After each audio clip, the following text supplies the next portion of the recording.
Eutashambare Malonzi Village boy Tandiko round and us Arwaino Unosunda unaradada pa unopura vanosara vati rabada Rekandi nonge angu chakata nikuti kunenge nikunodi wambaranda Tatomboti mbuya wanaikwana kuya kuri kutanabura Kuvunura ndoda kufurura ndo kuvuna ndo kuya Uya sakatamba uri kuzunza pasuru kunge mwana wasabhuku ndoda kurora nehu Tamba paunoti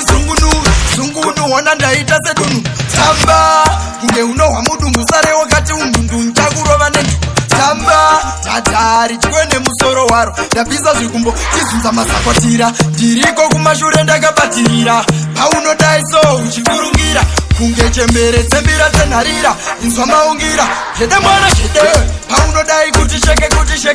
Ndiwo aita pfungwa dzangu dzipenge uri chipota nekokokore kainditsenge aiwe Tamba uri kuzunza pasuru kunge mwana wasabhuku ndoda kurora nehu Tamba paunoti zungunu hona ndaita sedunu Tamba kunge unohwa mudumbu sare wakati undundu nchakurova nendu Tamba tatari chikwene musoro waro ndapisa zvikumbo sare ukuwa Apo wakapfeka mbambamba autsvedzise muramba chiuno kuita kupamba ndoda kukula sedamba ndaona zviro ndipepeva nepiro uri kuzunza pasuru kunge mwana wasabhuku ndoda kurora nehu Tamba paunoti zungunu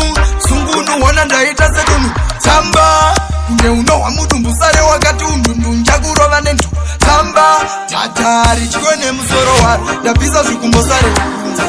unozunza unaradada paunopfuura vanosara vati rabada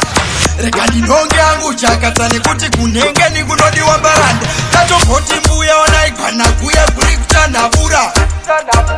Kuvunura ndoda kufurura ndo kuvuna ndo kuya Uya saka Tamba uri kuzunza pasuru kunge mwana wasabhuku ndoda kurora nehu Tamba paunoti